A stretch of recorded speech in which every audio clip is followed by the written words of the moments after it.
Carolina People has scored big with this morning's guest. You'll meet him coming up next.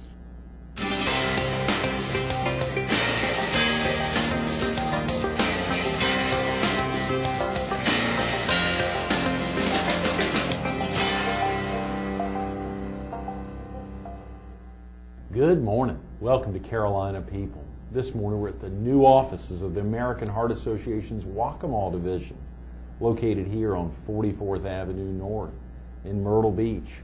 We're focused on SCORE's Chapter of the Year, the Grand Strand chapter. We were visiting with its Vice Chair, Bill Cole. Good morning, Bill. Hey, good morning. Thank you for having me. Thanks so much for coming in early on a Thursday morning here. What about the Heart Association's new offices? Oh, it's lovely. Isn't it amazing? Oh, it's really nice. What about a SCORE at offices like this? You probably never leave the office. No, we probably would never go out again. I don't know how they get out and have heart balls and ride-a-thons and, of course, heart walks with beautiful offices like this. Oh, this is very nice. It is, but they are out on the street. We had Ryan Hannon with us earlier this week, the Director of Corporate Relations, who's helping get ready for their big heart walk on October 18th, and the Chief Executive of Human Resources at HTC will be with us tomorrow morning, who is this year's chairperson for the walk. So they got a lot going on at the American Heart Association. Of course, SCORE, the South Carolina Chapter of the Year. Congratulations. Very Yes, we're very, very pleased with that. Yes. Oh, yeah. Harold Swanner came by the Herald recently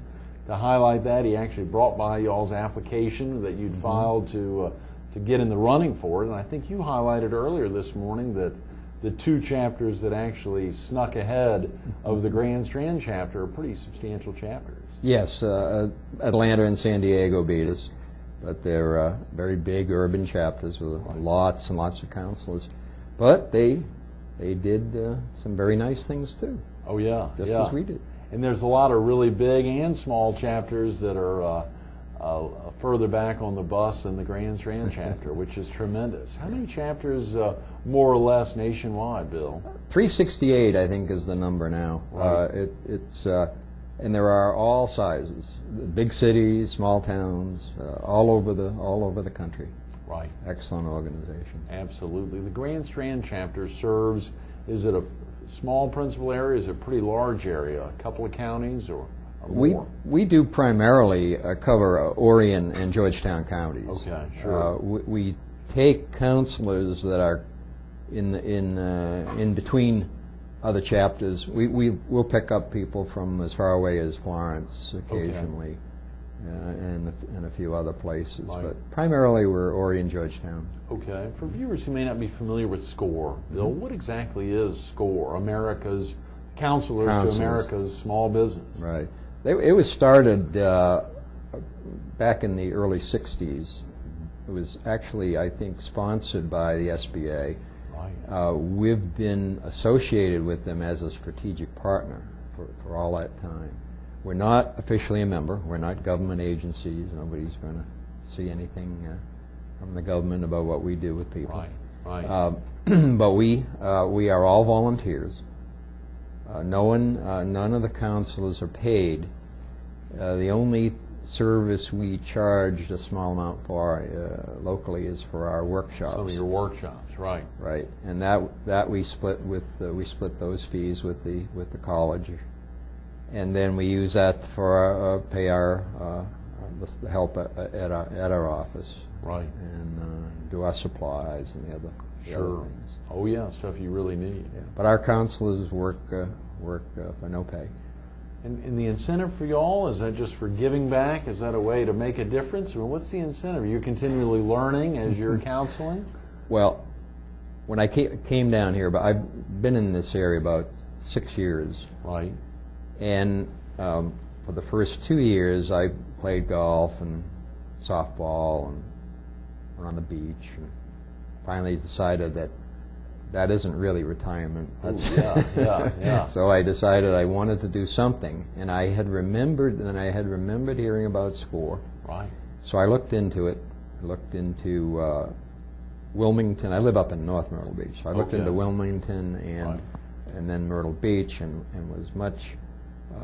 I felt Myrtle Beach was closer to the kind of activity and area that I wanted. So I joined Myrtle Beach chapter.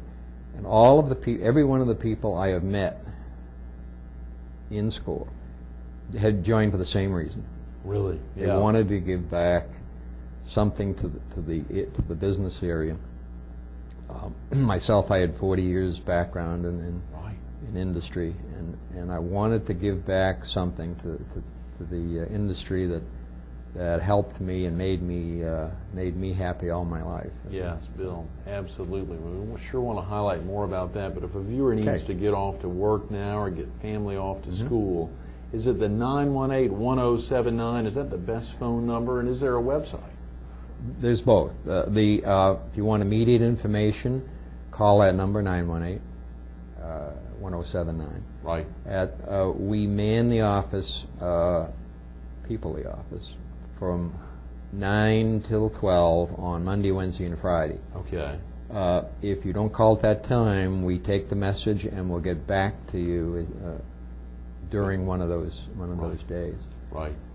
We also have a website, mbscore.com. .org. Sorry, yeah, mbscore.org. mbscore.org. You're thinking about .com. So that's right. This is a commercial environment here. Yeah. It is. And that also has a lot of information on it. Good. And if anyone is interested in using our services or taking part in helping them with their business, helping them start a business, we do all of those things. Good. We don't charge for the counseling. No charge for any counseling, as you said. A little charge sometimes for some workshops. Who should call, Bill? Who are some of your folks that call? I know everything is highly confidential, or is very. You keep it to yourselves. Anyone you're counseling, but who do you want to call? The number 918-1079, or even to visit your website. I would say probably two groups. Our current client group, I would say, is about 3/4 of them are people who want to start a new business, start a business of their own. Right. Most of these have never started a business before, so they need a lot of basic help, a lot of basic information. So that's probably the biggest group. The next group that is starting to grow, and hopefully will get larger, are existing small businesses. Right. These are people, and I guess in the numbers for South Carolina, there's about 10,000 new businesses started every year, and about 10,000 businesses fail in South Carolina. Every year. Not the same ones. Oh, let's hope not. But there's about 10,000 that go out, and I think if they could recognize the signs of problems earlier, and take action earlier, and we can help with both of these things. What are they going to learn, Bill? How can you help? How can you make a difference? Well, we have, every one of our counselors has basic business background. Good. All of them, not everybody can help every client. So we get once we're assigned to a client and get the basic information, what we tend to do next is to say, well, can I personally, have I got the skills and knowledge to help this person? If I don't, I go to the other 25 counselors and find someone there who may have the background that's necessary for this person. Right. If they can help, we have about 200 counselors in South Carolina who can be available if we need them. And then in the country, there are about 10,000 counselors. Wow. So somewhere, there's a counselor who could probably help just about everybody that's out there. So oftentimes, and you said, of course, both for folks who are starting a business, but folks who are operating a business, I assume one of the biggest problems for them is they don't want anyone to know that they don't know what they're doing. Yeah. They don't want anyone to know that they don't know what a financial statement is or a P&L. They just don't want anyone to know that because they want to keep plugging away on their own. Is that a big problem that you face? Or? Yes, I think it is. The other is my story about the alligators that I try to tell in my workshop. Is when you are up to your butt in alligators, you often forget that your objective is to drain the swamp. And this happens in business all the time. It happened to me. It happens to everyone I know, that there are times when there is just so much going on. I haven't got time to fix my problems because I have so many problems. Right, yeah. So I'd say there's a lot of that. I think there is some activity where they are not really. They may not want to admit that they don't know something. I think there is some of that. The people that come to us are willing to admit it. Yeah. They say, no, I know my business, I know my products, I just don't know my financials. And that's the big push here. Is it principally financials? It's one of the major reasons. I'd say there's two major reasons businesses fail. Small businesses. Mm-hmm. The first is a lack of a good plan. Mm-hmm. That they haven't really thought through things. They haven't made provision for problems when they come up. They haven't really built a pathway for themselves. So they take whatever pathway they happen to see that day. Mm-hmm. This can result in failure. Mm-hmm. The next biggest area is financial. And among the various financial things is cash flow is probably the thing that's not really watched as closely as it should be. Right. But now y'all don't do all the heavy lifting for them. I mean, they really have to go through the steps. You don't do a business plan for them. You help guide them into that. And are those aspects of the lack of a good plan, can you help that business owner who's already 18 months in, who may have missed the 1 year, the normal failure time, or the 18-month failure time, they've gotten beyond that? Can you help them yes. with the creating a plan? Yes, we can. In fact, what we found is, especially in our workshops, we have I think our most popular workshop offering is a 21-hour, 7 consecutive Tuesday nights up at Horry, Georgetown, and we cover in huge detail all of those steps to generate a plan. And we actually have homework assignments, and we do things with them. What we're finding is that more and more the attendees to this program are people that are already in business. Really? Good. Yeah. Good. And our goal, that is one of our, I believe it will be one of our goals for the next 2 to 3 years, is we want to increase the number of people that are already in business as our clients. That is great.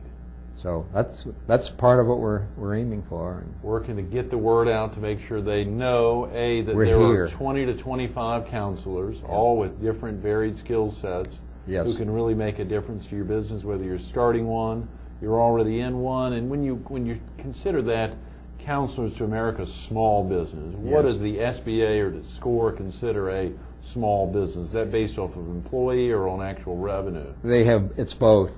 Or either, I guess, 500 people or so many million. I've forgotten the exact number, but I would say in our area, I would guess of the total number of businesses here, we're probably in the 90% range for small businesses. Okay, so what size would that be, and what kind of revenue ranges are you thinking about? I mean, is that 5 to 10 employees, 5 to 15, or is it anything under 500? Or yeah, I would say the large majority of them is probably less than 50 employees. Less than 50? Yeah. Okay, but you can help businesses that are. I remember 5 years ago when we kicked off Carolina People, we were there at the TV station studios, and we had some of your very successful members who were willing to talk about the impact that SCORE, again, it's confidential, but if they're willing to talk about it, this was Chris Scodris from Eggs Up Grill, or Scodris from Eggs Up Grill, and another young woman from a Heavenly Something down in Surfside, and these two came in to talk about the impact that SCORE had on their business, to really kick them off, but particularly Eggs Up Grill, and to help them expand, to look at franchise opportunities, and it was tremendous, that word of mouth, and hopefully you'll have folks that are willing to step out and highlight what SCORE has done for them.